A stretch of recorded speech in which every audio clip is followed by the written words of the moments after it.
Por volta de abril de 73, a Nancy chegou da escola um dia e pediu para Carolyn para que uma amiguinha dela pudesse dormir na casa deles naquela noite. A Carolyn estranhou por se tratar de um dia de semana e perguntou para Nancy se não era melhor chamar a menininha para dormir na casa deles num final de semana. Elas teriam mais tempo para brincar e aproveitar o dia. A Nancy falou que não, que tinha que ser naquela noite de qualquer jeito, porque naquele dia a Lenora tinha sido alvo de brincadeiras de mau gosto de alguns colegas de sala e tal, atualmente chamado de bullying. E a Nancy a defendeu. A Lenora morava num bairro um pouquinho mais distante de Harrisville e era um bairro menos favorecido. Elas moravam um pouco depois do depósito de lixo da cidade. A Carolyn resolveu aceitar e ligou para os pais da Lenora para perguntar se ela podia dormir com eles naquela noite. Um pouco depois, a Carolyn foi com a Nancy até a casa da Lenora. Buscaram uma menininha. A menininha toda empolgada, que ia dormir fora naquela noite. E quando chegou na casa dos Perron, as meninas adoraram a Lenora. Ela era bem pequenininha, assim, para a idade dela, mirradinha e tal, comilona. Naquela noite, as meninas fizeram uma espécie de festa para ela. Deram para ela algumas roupas que elas não usavam mais, e esse tipo de coisa. Foi tudo meio festivo ali, como se fosse uma noite de sábado, mas durante a semana.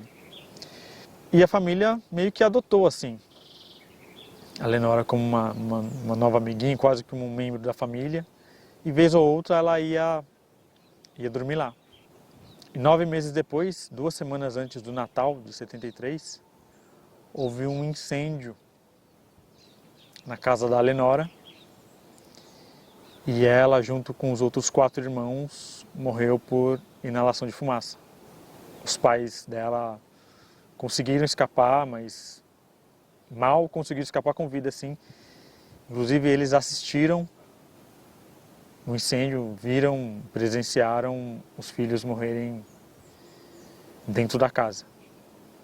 O funeral, lógico, mobilizou uma boa parte da cidade, milhares de pessoas acompanharam o funeral. E um pouco tempo antes dessa tragédia, a Andrea estava parada assim no quintal de casa, observando os corvos. E do nada ela acabou se inspirando e escrevendo um poema bem curtinho assim, que depois que aconteceu isso com a Lenora, ela talvez pensou que tivesse sido algum tipo de premonição. E depois ela acabou dando esse poema de presente para Carolyn.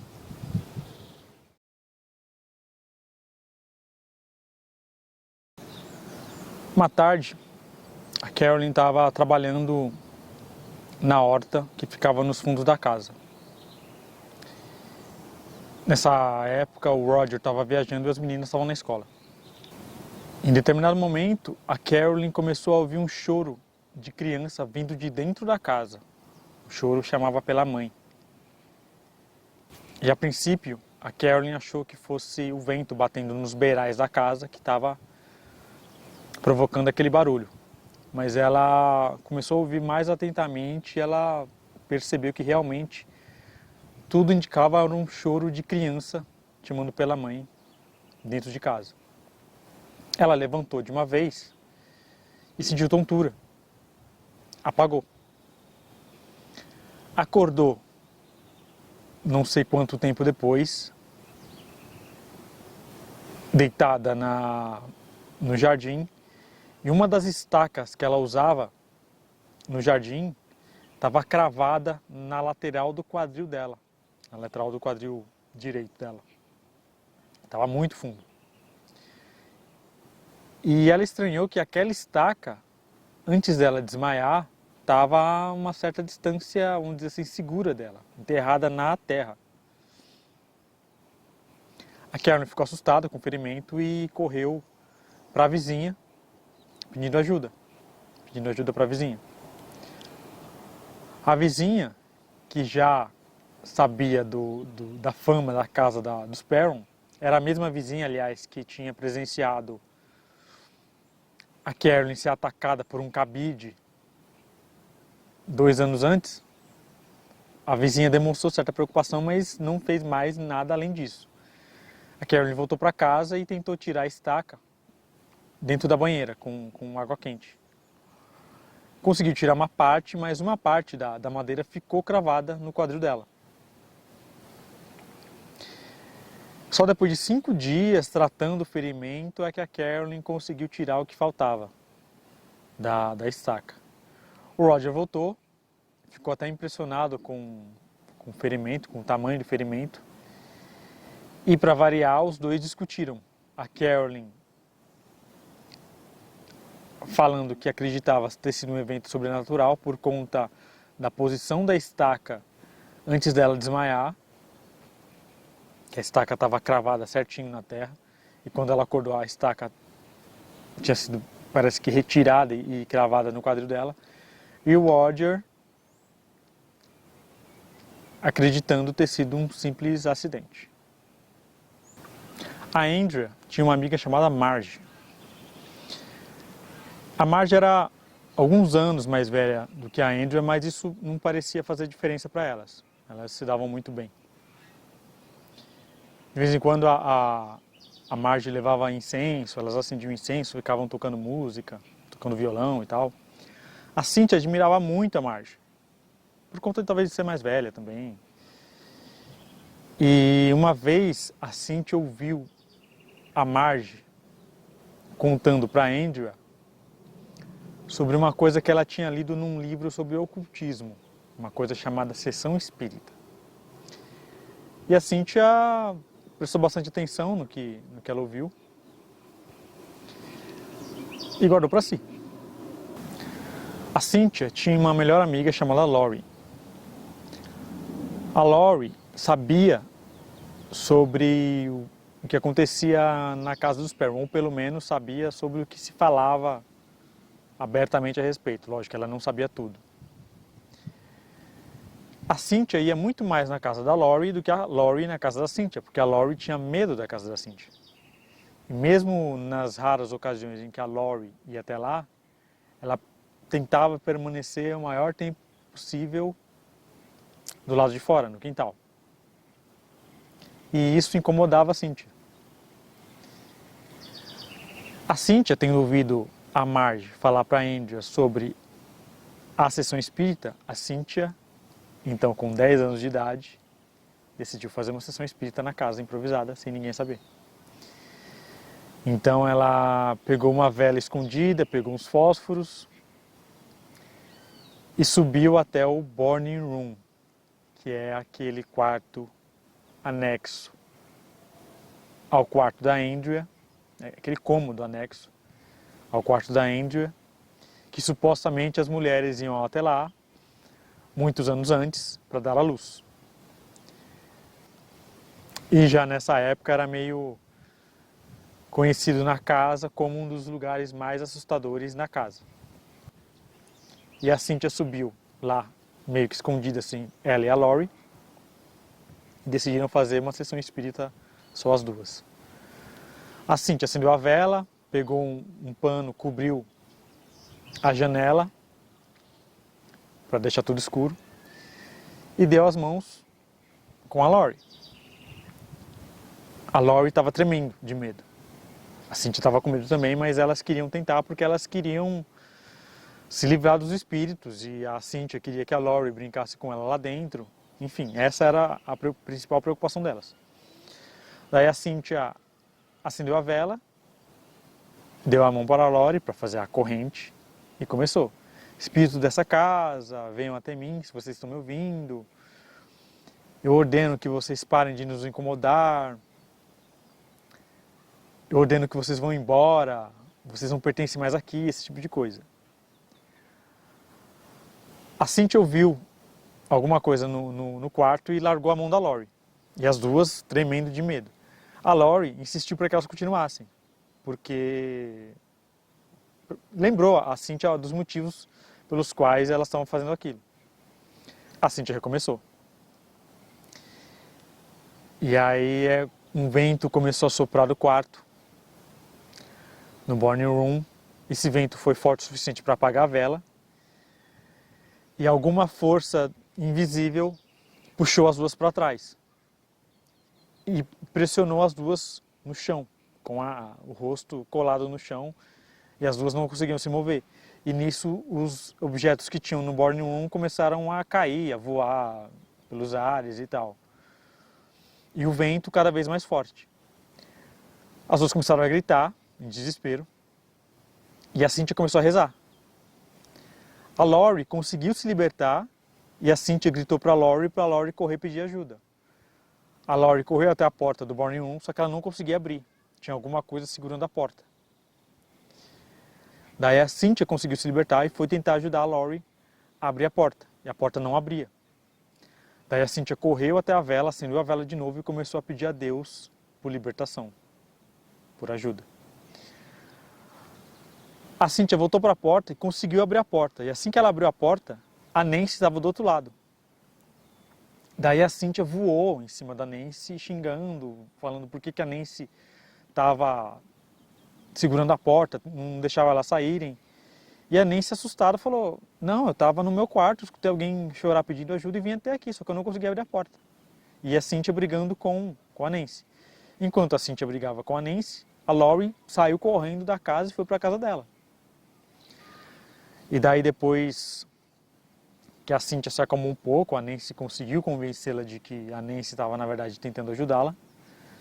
A Cynthia foi até a casa da Lori e a Lori estava no quarto dela, encolhidinha num canto lá, toda assustada. E aí elas conversaram, tal, se acalmaram e elas resolveram, a Cynthia, a Lori e a Nancy, a não contar nada do que tinha acontecido para ninguém, para Carolyn ou mesmo para a mãe da Lori. E a Lori nunca mais entrou na casa dos Perron depois daquele dia. Num dia de outono, o Roger levou as meninas para passear na floresta. Eles foram até aquele porão antigo que havia na propriedade. E as meninas sempre gostavam, sempre preferiam ir até lá com o Roger, porque elas tinham mais liberdade para brincar, para subir nas paredes do porão, para subir nas árvores, esse tipo de coisa. Mas aquele passeio em particular não foi tão agradável, porque num certo momento o Roger foi retirar a pedra sino que cobriu o poço, e quando ele olhou para dentro tinha um coelho morto lá dentro. E as meninas tinham coelhos de estimação em casa. A Carolyn ainda tentou fazer com que as meninas não vissem o corpo do coelho dentro do poço, mas não deu tempo. E aquilo foi meio que um banho de água fria na alegria que eles estavam sentindo naquele momento, ali, naquele passeio específico. A Fran conseguiu, através de um amigo que estava se desfazendo, uma caixa de gelo bem antiga, de madeira, e deu para os Perron. O Roger ficou meio encantado com a caixa de gelo porque ela fazia ele lembrar da infância, porque ele tinha tido uma daquelas, a família dele havia tido uma daquelas quando ele era criança e tal. E o Roger ficou animado, foi até a cidade comprar um bloco de gelo seco. Chegou em casa com o gelo seco, guardou no porão e falou para as meninas: não mexam ali que é perigoso. Mas criança, você sabe como é. Cynthia desceu até lá escondida para ver o que era aquilo, que não podia mexer e tal. Foi até o compartimento onde estava o gelo seco e colocou a mão e sentiu queimar o dedo. Mas ela olhou a mão e viu que não tinha tido marca nenhuma, então ela resolveu colocar a mão de novo no bloco de gelo seco. Quando ela fez isso, ela foi puxada para trás pelos cabelos e só estava ela no porão. Ela foi puxada com violência e caiu no chão, como se ela estivesse sendo advertida por estar desobedecendo os pais. Aí ela sentiu que tinha uma presença ali com ela. Subiu correndo a escada do porão, só que ela não podia sair do porão de uma vez, porque se alguém visse que ela estava no porão, iam descobrir que ela estava lá para mexer no gelo seco. Então ela, mesmo assustada, teve que ficar com o ouvido na porta para ver se não tinha ninguém passando no corredor, ao mesmo tempo que ficava de olho no final das escadas embaixo no porão para ver se ela via alguma coisa que estava com ela ali dentro. Depois de um tempo ela percebeu que ela estava mais segura para sair, ela saiu, foi correndo para o quarto para tentar se acalmar, porque ela não podia contar para ninguém que ela tinha estado no porão. Em agosto de 73, uma van chegou de surpresa até o quintal dos Perron. O Roger estava carregando o carro com as coisas dele porque ele ia viajar a trabalho, ficar alguns dias fora. Então ele estava meio sem paciência também, então ele falou para Karen, ó, você resolve aí, seja lá o que for. E nessa van estavam os irmãos Carl e Keith Johnson. Eles faziam parte de um grupo de estudantes que estudavam e investigavam o paranormal. O Keith, ele era mais carismático, então ele conseguiu convencer a Carolyn a deixá-lo entrar. Ele falou que ele tomou conhecimento do caso dos Perron através de uma ligação que ele afirmava ter sido a Carolyn, mas a Carolyn não havia feito aquela ligação. E a Andrea fez um tour com ele pelo porão. E a Nancy, que já nessa época estava ali na fase de pré-adolescência, não podia ver um homem bonito, levou ele para fazer um tour pelos quartos de cima. E em um dos quartos, o Keith começou a fazer algumas orações e colocar cruzes em alguns pontos. E houve algumas reações da casa, ou das entidades que haviam na casa. Por exemplo, as janelas no quarto onde ele estava começaram a fechar sozinhas e começaram a escutar barulhos, esse tipo de coisa. E depois de um tempo que ficou bem impressionado e bem assustado com o que acontecia na casa, ou com o que ele sentia na casa, e resolveu ir embora. E mais ou menos um mês depois, os Warren chegaram.